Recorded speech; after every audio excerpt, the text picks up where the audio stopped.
Deep inside the Arctic Circle, on the barren coast of northwest Greenland, a B29 bomber lies almost intact in a shallow glacial lake.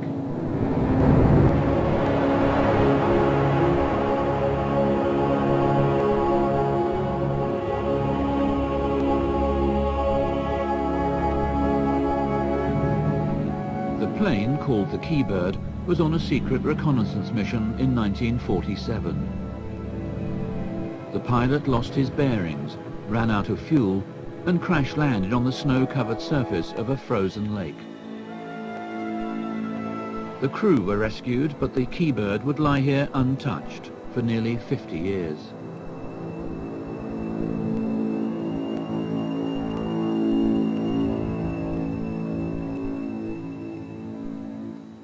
Two years ago, Darryl Greenamyer, a former test pilot, flew up to the B29 to have a look.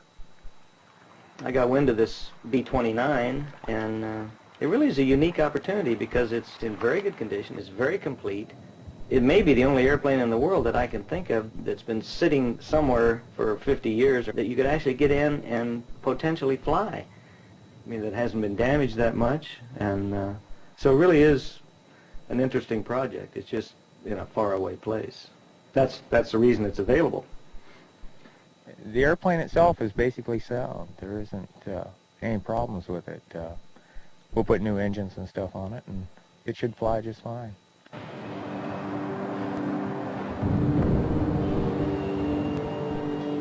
"4,000 of these bombers rolled off the production lines at the end of World War II. Now, only a handful are left. If it can be rebuilt and flown out of this icy wasteland, the Kee Bird could fetch millions. Thule Air Force Base is 250 miles south of the B29 site.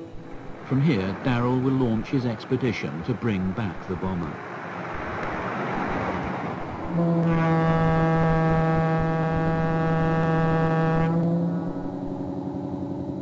The annual supply ship docks at Thule, carrying the many tons of equipment Darryl needs. A bulldozer to build a crude runway, new tires and propellers, and 4 massive reconditioned radial engines at $60,000 apiece. Darryl is gambling $500,000, but is it enough to finish the job before the Arctic winter closes in? The first problem is how to carry vital supplies over the miles of desolate, dangerous Arctic landscape that separate Thule from the bomber. Darryl's solution is a 1962 Caribou, another of his salvaged wonders.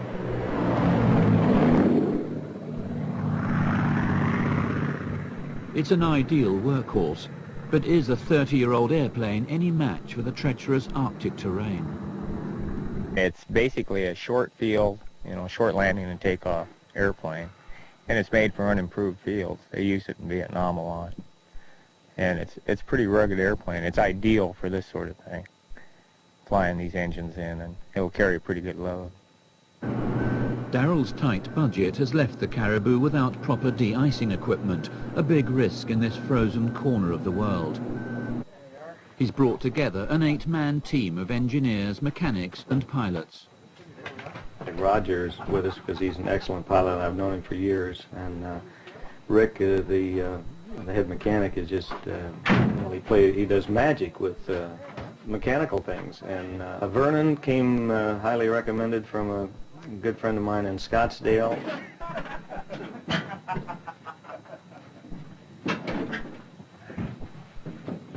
Darryl's anxious to get them to the site and start work. Well, what I'd like to do is get the tractor loaded and get this thing all ready to go, and then launch you guys tomorrow. Okay. And then when you get up there, we can talk on HF and find out where we're going to land, and then we'll bring it on up. Does that sound like a plan? Yeah. That'll work? If we can get the tractor in?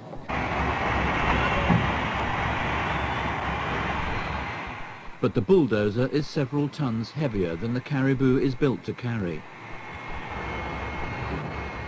Roger von Groot, a retired airline pilot, will fly the Caribou. Already he's having doubts about this first flight.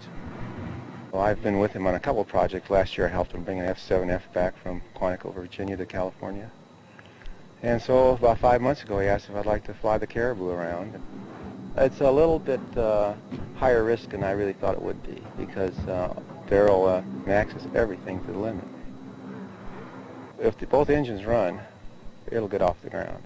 But if one engine quits, we're just going to have to crash straight ahead because one engine's not going to carry the load. First, this helicopter will fly north to check out the landing site for the overloaded Caribou. It'll also be on standby for any emergencies.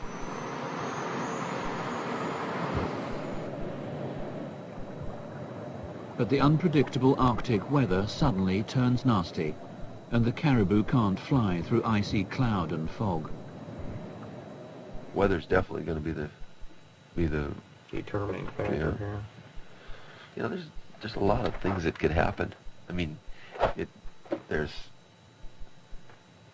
a Pandora's box of things that could happen, and we're hoping nothing really bad does happen. Sitting up here and imagination runs wild.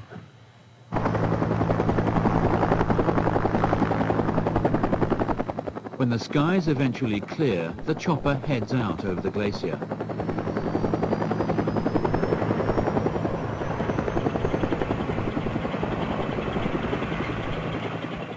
"20 minutes into the flight, a whining noise from the engine sends them back to Thule.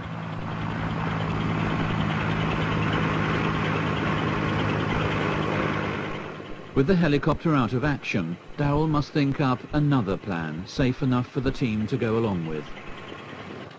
What do you think about going up there in the Caribou without the helicopter, just going up and finding a spot to land? Well, I don't know. I've never driven a Caribou. Wind is pretty critical, I know that, especially with that load. Is there some way we could drop a flare? And we don't have any flares, do we? See which way the wind's blowing. If we go up light, undo the tractor. Go up light, just land, see what it's like, and come back out. Well, Rick's the only other one that's seen the land up there. We gotta get his input. So we're thinking about going up with a Caribou and just without the weight on it. And if it looks okay, we'll try it. See if we can't find a spot to put it down. The tractor is unloaded from the Caribou. Thule is a satellite communication station and has no aircraft. Captain Dugan, the base manager, is worried about rescuing people if the Caribou crashes. The problem that we're running into is, in case something happens to the Caribou, with the helicopter being out of commission now, is getting somebody up there and back within a 24-hour period, because they have enough provisions and they have the tents and they're set up that they can last at least 24 to 36 hours if the Caribou goes up there and breaks on the runway and can't be flown out again. So we've been asking them to fly out along the coastline. The problem with that is going to be, if they go down, we need to know exactly where they are and to get rescue forces up there, because it would be a nightmare to try to comb this whole coast. Despite all the doubts, the Caribou takes off.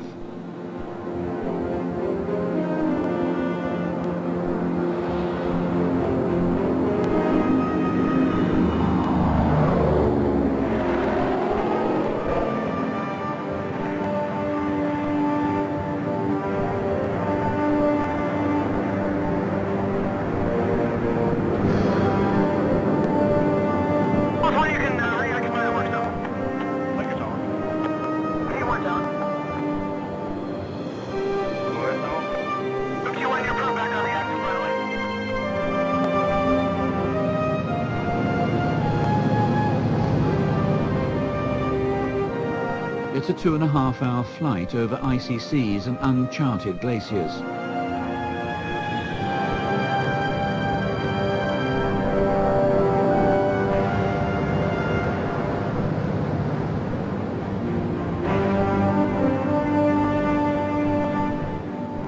Finally, they reach the valley where the B29 has sat for nearly half a century.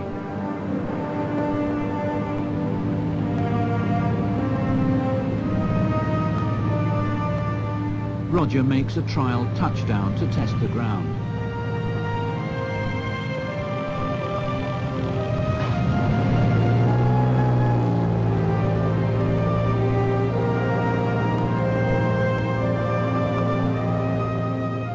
It seems firm, so they go round again for a landing.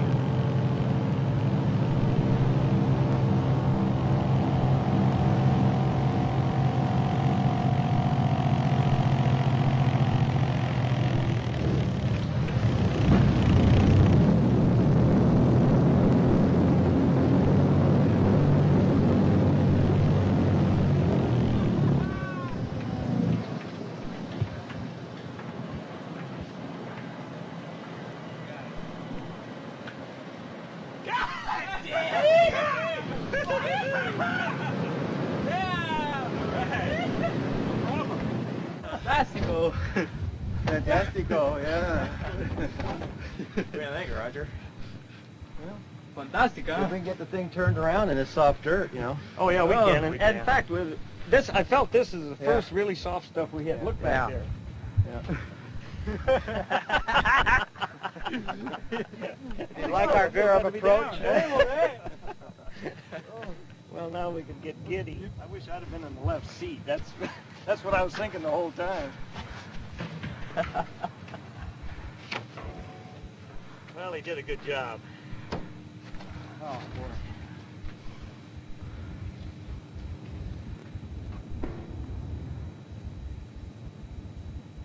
boy. The Kee Bird gleams like new in the chill Arctic sun. Built in 1945, it never saw combat and had hardly been flown when it belly flopped onto the frozen lake. The inside is just as the crew left it. I honestly didn't think we was going to get out of it. I had made up my mind on the way down that this is no dream. This is reality. Face it and accept it. Then we realized once we're out, the plane was not on fire. That was the main concern. Arnett made a hell of a good landing, and the airplane was intact. Once one of thousands, today the Kee Bird is a unique survivor. This is the only airplane that I know of that's been up over the North Pole with a crash landing, a controlled crash landing, that if they can bring it back, it's got to be something unique. It's got to have a value to it, one of a kind. I've got torn feelings. And everybody's excited about getting it out, and they can make a lot of money on it apparently, and everybody's going to look at this airplane, it's great and all that. But somehow it's something like going into an Indian grave as far as I'm concerned. I kind of feel like it belongs up there.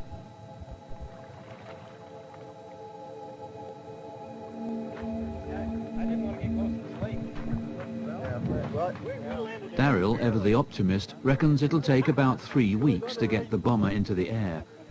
So they'll need tents and cooking gear to survive the volatile weather. Thule, this is Kee Bird, over. Rick tries to radio Thule to tell the Air Force they landed safely. If they don't want to talk to me. But as the Caribou starts the return trip to pick up the bulldozer, disaster strikes. Darryl was trying to taxi around. I was out watching, and then he got going a little bit, and then nose wheel just went all the way 90. Both tires rolled off, rolled off the rim, lost all their air. I thought we were stuck there.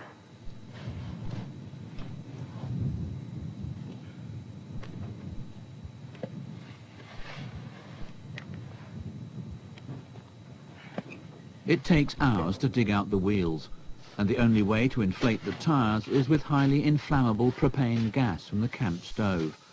If the wheels get too hot on landing, they could explode. Oh, Rick, yeah.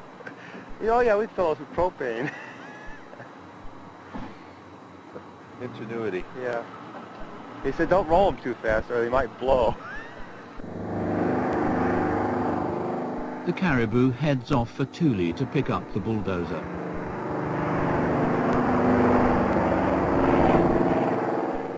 The plane is the only lifeline for Rick and the others left behind. Back at Thule, the propane is let out of the tires. Don't make any sparks. Just don't make any sparks. The bulldozer once again is loaded up. There's another about 6 inches to go on this side.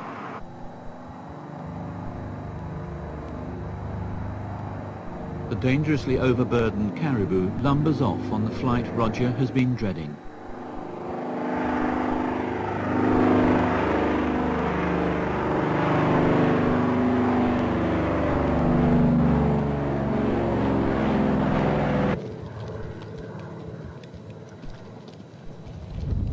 Back at the B29, Rick lights a fire to show wind direction and mark the safety limit of the runway. As the caribou comes in, palms moisten and hearts beat faster. Can Roger bring it down in one piece?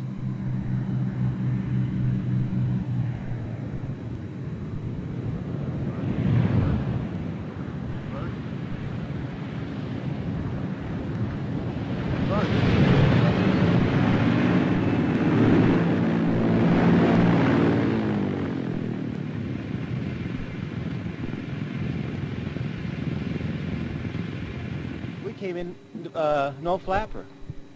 I came up. I knew you were going to.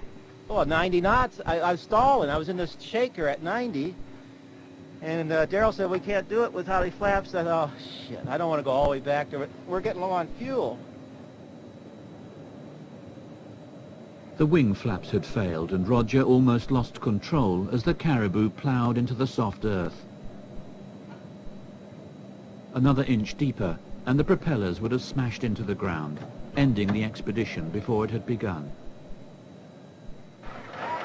But Darryl had beaten the odds and can't resist taking the bulldozer for a spin round the camp.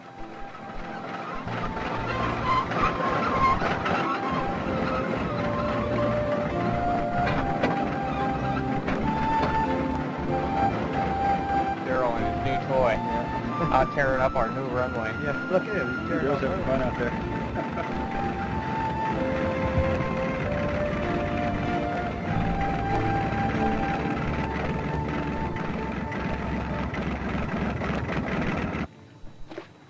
The project is now 2 weeks old and the real work is only just beginning. Step 1 is to pull the B29 out of the water.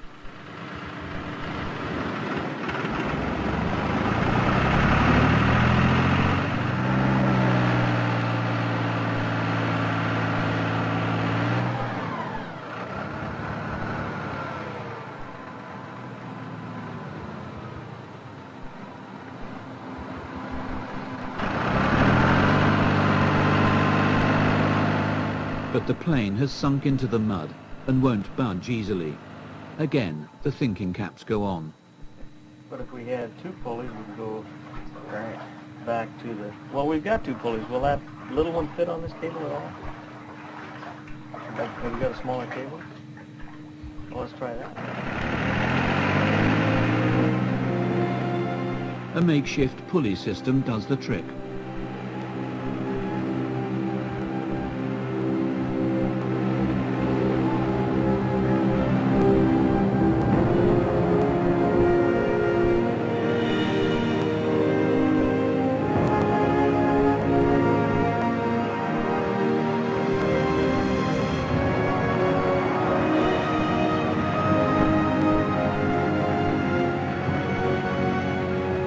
Finally, after almost 50 years, the Kee Bird is back on dry land.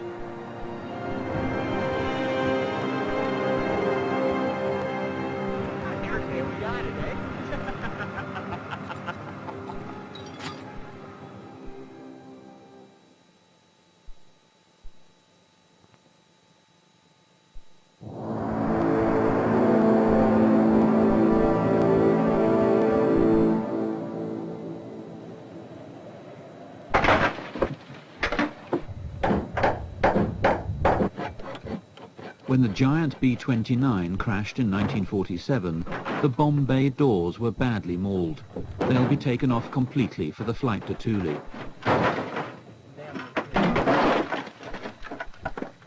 Well, the snow really cushioned it real well. It built up under the bomb bays, and the bomb bay doors took all the load, and about 90% of the damage. There's a little bit of damage on the aft fuselage, and on the flaps, but that's it. But there's a more basic worry. Is the airframe safe to fly?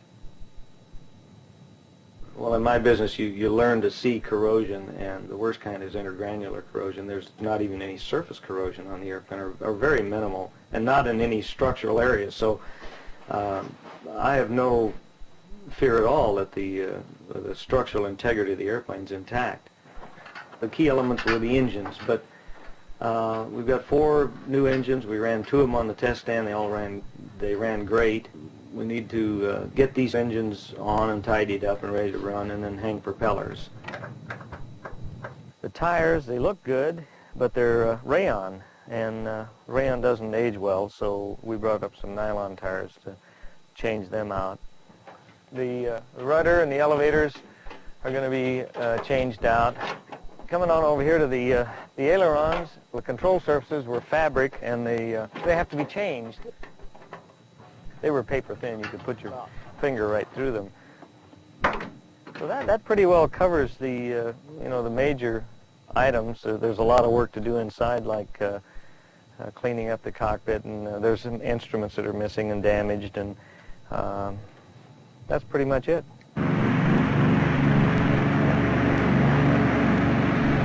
The Caribou plays a crucial part in the project, flying in new engines, propeller blades and other essential parts from Thule.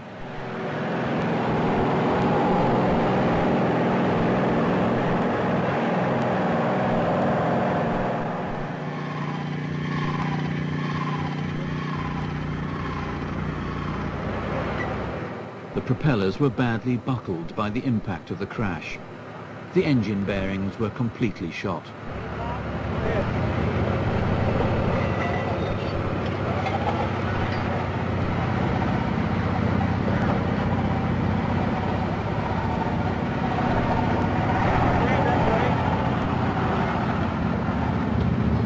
Easy, Don, easy.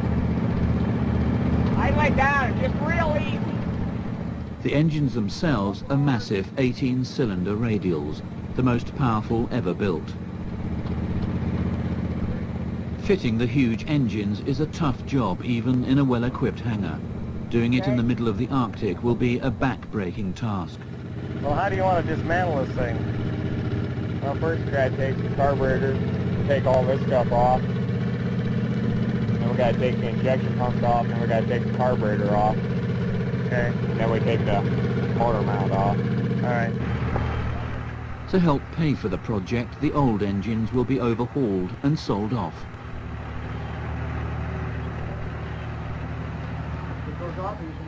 The Caribou can only carry one engine at a time. They have to be fitted into the original casing and lifted up. Rick designed the hoist using old photographs.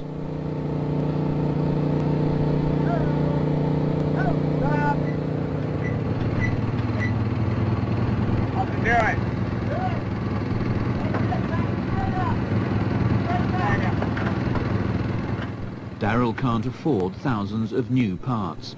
The old ones have to be cleaned up and put back to work. I was a little disappointed when I saw some of the stuff laying around on the ground that had blown out of the plane because it was rusty. But then once I climbed up in the plane and started looking at the components that were actually bolted into the plane that really need to be there to run, I can't believe it. All these little gearboxes, the grease that they packed them with kind of got hard from sitting here for so long. But once I washed that out and put new grease back in them, they're perfect. It's great. It's brand new. It's absolutely unique in its location and in its condition. I think the worst part of it is the fact that we're going to have a fairly short strip to take off out of. So that means that the engines are going to have to really be running good. But they should.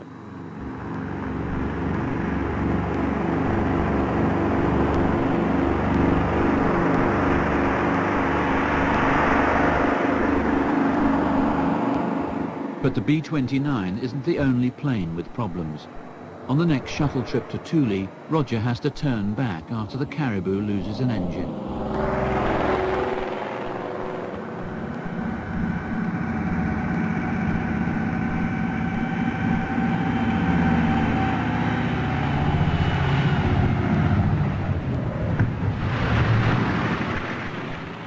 It's only a blown fuse, but the trip is a washout. We were going to take an engine back and some accessories and then load up the grader and what else are we going to... Oh, the flight controls and some fuel. Start hauling fuel in, and because we need to start on the runway. So it's really disappointing. What can I say? I mean, it's here we got 2 beautiful days of weather coming up, and we got plenty of work to do, but it's just going to... You know, if we can't take off on Monday, then we are behind. We're going to have people sitting on their hands doing nothing. You didn't sign on for this kind of stuff, did you, Roger? I was supposed to shuttle back and forth. Well, that's what we're doing basically, but it's really tough. Now, I suspect it was gauges too, but you don't know it. Yeah. Well, I guarantee it's a gauge, but You don't know it. yeah. Now the weather is causing delays. Low clouds have grounded the Caribou, and ominously, snow is beginning to settle on surrounding hills.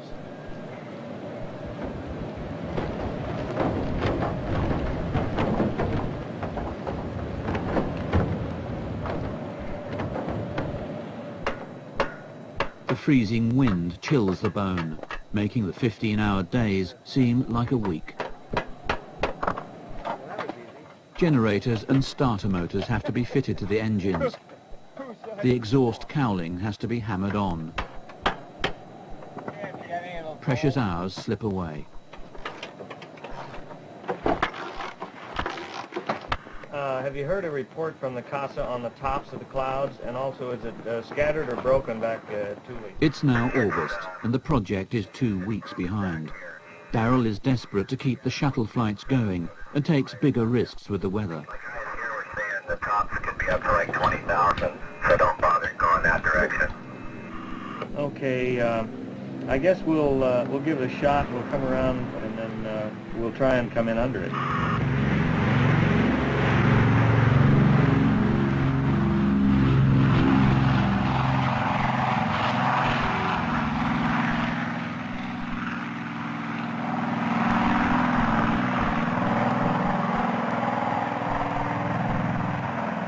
Okay, come down with it.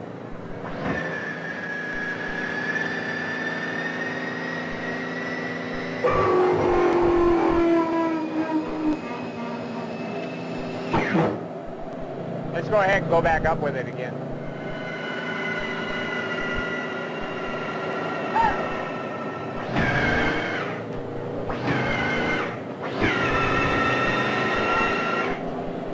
Okay, see, turn it on and off. Turn on again.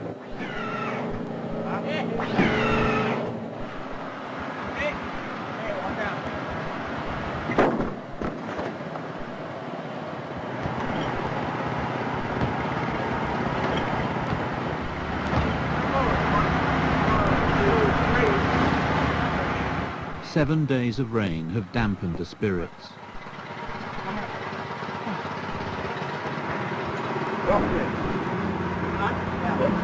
Okay, Bob. Go down.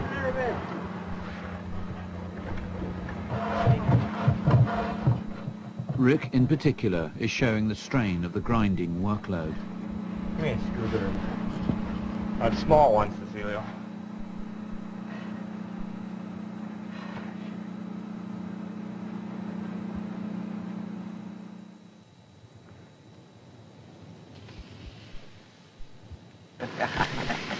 Ramona's fine. Ramona's fine? Yeah. Mealtimes bring some respite from the biting cold.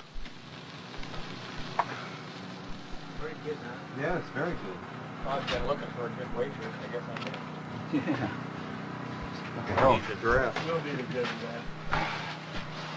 What, good looking or a waitress? No. Is that Andy, guys? It's also a chance to relive old exploits. I want Darryl to tell us a story. about his last takeoff accident. See if it was anything similar to this, you know. Tell us about that 123, Darryl. They wanted me to take off on the ramp so they didn't have to open up the fence to get on Panama property to use the runway. So I said, well, no problem. But then they wanted me to take off a little bit downwind because if I went the other way, I'd be flying over the general's house.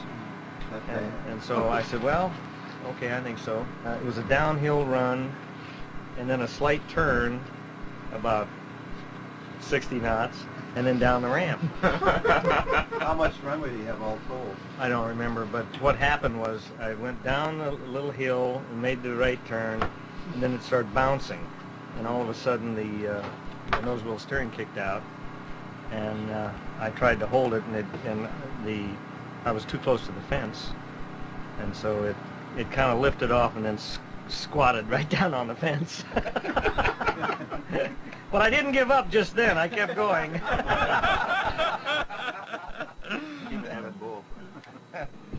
The painstaking work goes on. Repairing the control surfaces takes as much time as the engines. The rudder is re-covered with fabric. The tiny parts for the flight controls have to be handmade. There are no blueprints. Often it's just trial and error. And then put the other one with a flange in its place, and then drill this one out and stick it in the other end. So we'll have the same configuration. Just like we made the other two. Well, you just, yeah, except that. No, we'll go to this size bolt. Right. Yeah. Right. Yeah.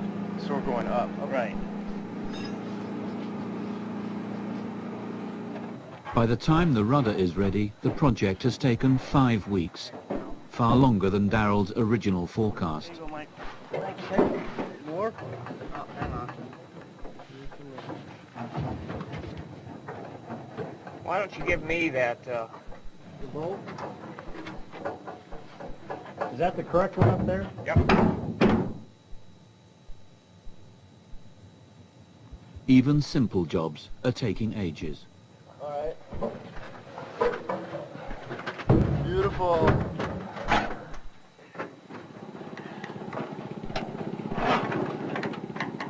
Stick a bolt in there and I'll wiggle it around. All right, can you tap it in? Well, you see the flange in front? It's got to be straight with this. I see the flange in front very well. I mean in the back of the flange. See, it's a flat spot? Yeah, I see the flat spot. Well, it isn't lined up. Well, it isn't. It's going. Yeah, it is. Right there. That's it.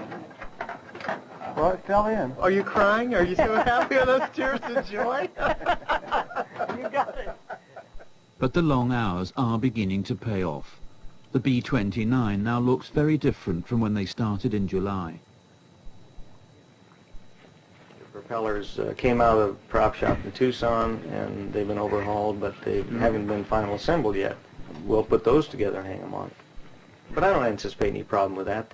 I've done that before, and they usually go together pretty easy. These are awful big propellers, so the biggest I've ever dealt with. I have to. Okay, come on. Carefully balanced in a workshop, they have to be reassembled in the right sequence, or they'll rip the engines apart. Okay, here it over the hub. Oh, burning! Step right on your foot. Okay. Come on in. Oh, the spring fell off. Great care is needed to stop dirt getting into the hub. Okay. It needs to be wiped off. It's probably got sand all over it now. Set it down. Okay, it's down. Here, let me have it. Up. Okay. You got it. All right, here we go. Let's go. Up. Okay, set it down.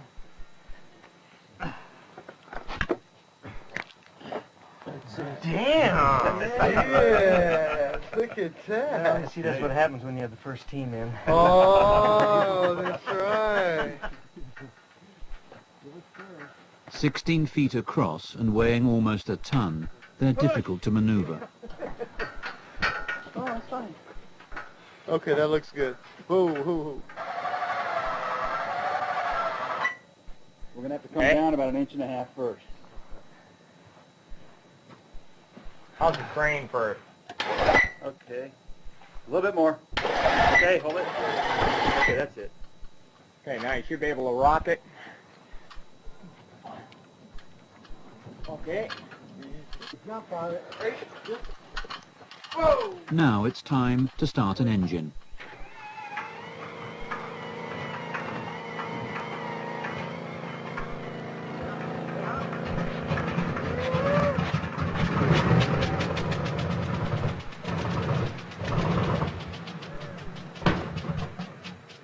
It's the first real test after weeks of exhausting work, and the engine refuses to start. Oh, we got a couple of those now.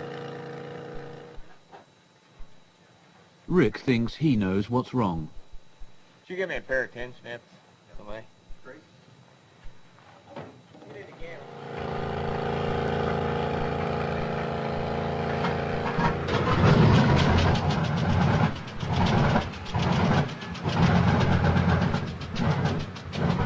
No, cake pressure. Carburetor doesn't want to work.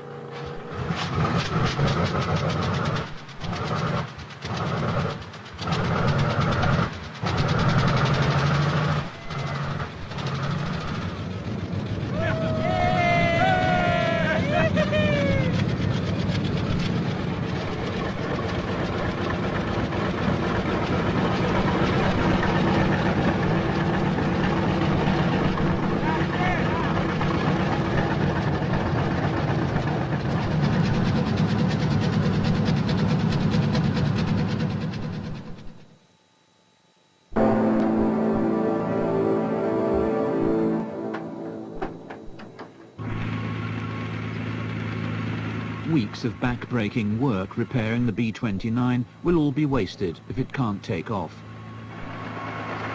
The runway has to be flat enough and long enough to get the 45-ton bomber airborne. Darryl uses the bulldozer and grader to level the ground and dry out the soil, but heavy rain has left it waterlogged. The strip is marked with flags for over 5,000 feet, but Darryl hopes he can take off in 2,000. Few pilots would be willing to take the risk.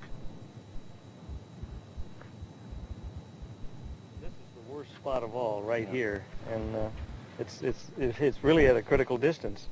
Well, you know, like you were saying 2 days ago, there was no water here, so hopefully with, 3 or 4 good days, just like this water won't even be here. This yellow marker down here, you say that's the 2,000 feet. 2,000. Yeah, and this white marker just behind us here is 1,500 feet. Yeah. And your nose will be very, very light at 1,500 feet, I have to guess. Yeah. You know, with any kind of luck, you should be airborne by about 1,800, wouldn't you think? I would think so. Yeah. I'm just concerned about the alignment here. We got that one bog that we just walked through. 800 feet. Right. And if we can get through that, and get this dried up a little and covered over, then you'll have a fighting chance at it, I believe. Yeah. August the 22nd, and the first sunset signals the approach of the polar winter. The project is now 7 weeks old, and only one engine's been tested. Time is running out fast. We've got to hook everything up to them to make sure that they work. Got to put the magnetos on, the generators, all the fuel system, the oil system. It probably takes 12, 14 hours after the time you stick it on there per motor to actually get them going. And that's in a nice heated hangar with all the tools that you need. But so when it's blowing snow sideways, it takes a little bit longer, and we'll fix it. We'll get it going. A few days later, and all 4 engines are ready to go.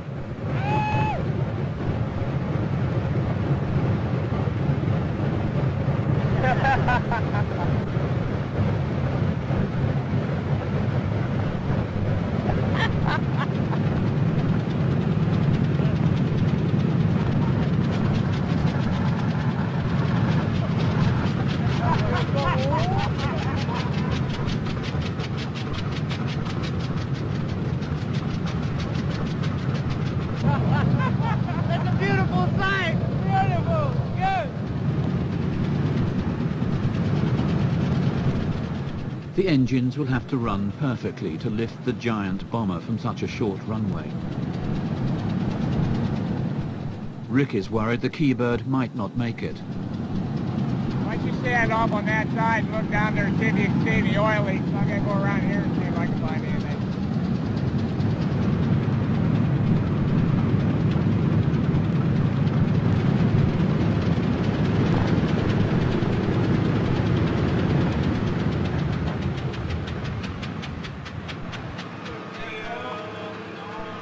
You need to get a ladder and look up in here. This one's got an oil leak. That one's got a loose pusher on tube.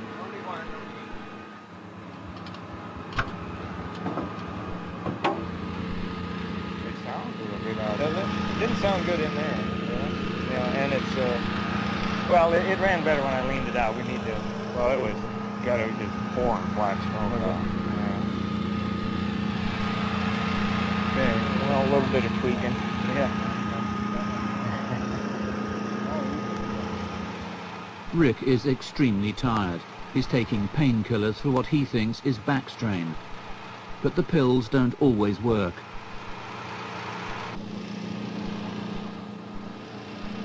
Most days he's faced the grueling schedule in great pain.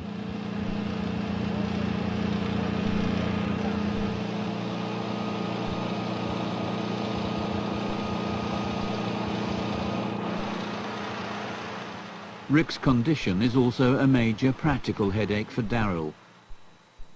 He'll need Rick as flight engineer to stand any chance of making it to Thule, because all the engine controls are at the back of the cockpit, behind the pilot. But Darryl presses on. Next day, the Caribou leaves to bring back fuel for the bomber.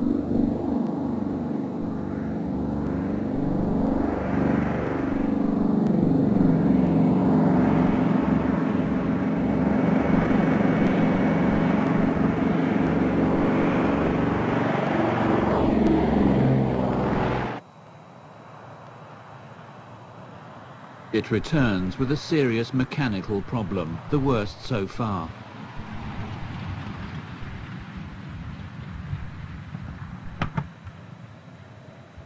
We lost partial power on the right engine of the Caribou, and we thought it was probably a cylinder problem, and when we arrived we found that we had a stuck exhaust valve and it was hitting the top of the piston, and we need a cylinder to get out of here with any kind of safety at all. Then the weather finally breaks, bringing gale force winds and freezing rain. The temperature plummets. Soon, life here will be impossible.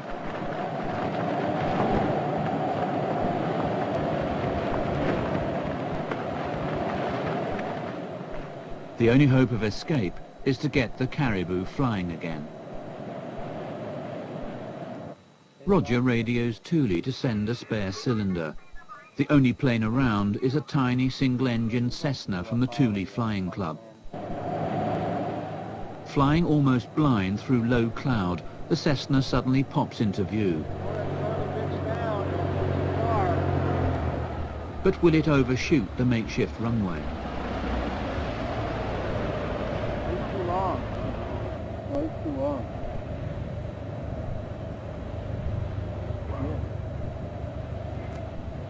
Welcome. Good morning. I thought Canuck was a wet runway.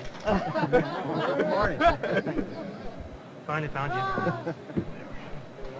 Set it down. That's all we could find. I hope you're satisfied. I really hope. Do they have the right spare part? Put gaskets in one or the other. Yeah. But we weren't sure about those gaskets. Oh, this is it. Plugs? Good. Yep. Blouse too. Another chapter in the episode.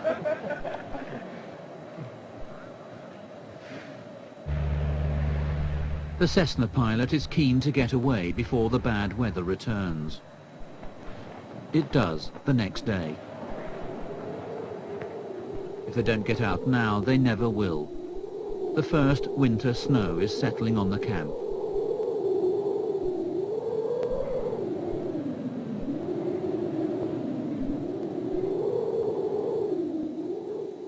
For Darryl, time has beaten him. Work on the Kee Bird has stopped as everyone who can struggles to fix the caribou. Rick desperately needs a doctor. Too ill to work, he's left the repairs to Vernon and Cecilio, who've never done it before. But despite inadequate tools and frozen fingers, they manage to change the cylinder.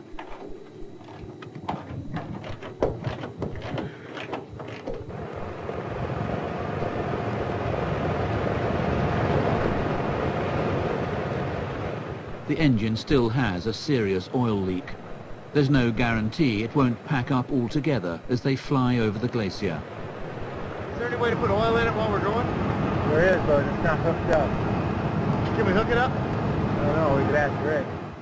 Every flight of the caribou was a flirtation with death. This would be no exception. You fly this now? Yeah. If we can put oil in the engine while we're flying, then we have absolutely no problem at all.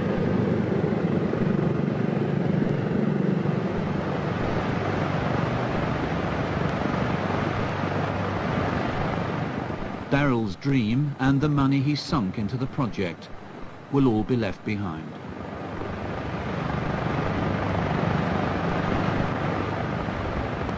As ice is swept off the caribou, Darryl admits he's run out of ideas.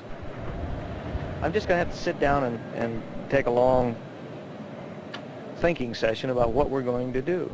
I haven't given up. We've got too much, we're too close. The airplane is essentially ready to fly. And I'm just going to have to sit down and think about it. I'm not sure. We never did get a runway suitable to take off this year. The winter caught us. Rick is sicker than a dog. We got to get him out of here and probably to a hospital. And so things are coming to a screeching halt. Made lots of mistakes. Lots of mistakes. Mistake in estimating what we needed back here. And the equipment, I thought we could get by with some old equipment, but even the new equipment gave us trouble. I mean, this is just harsh environment.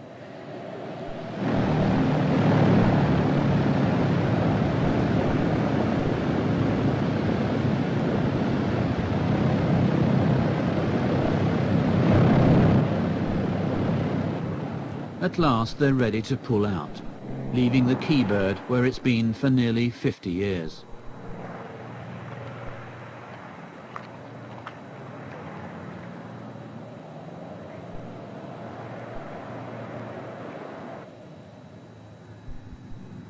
Halfway through the flight, the caribou's right engine blows up. But Roger manages to limp into Thule.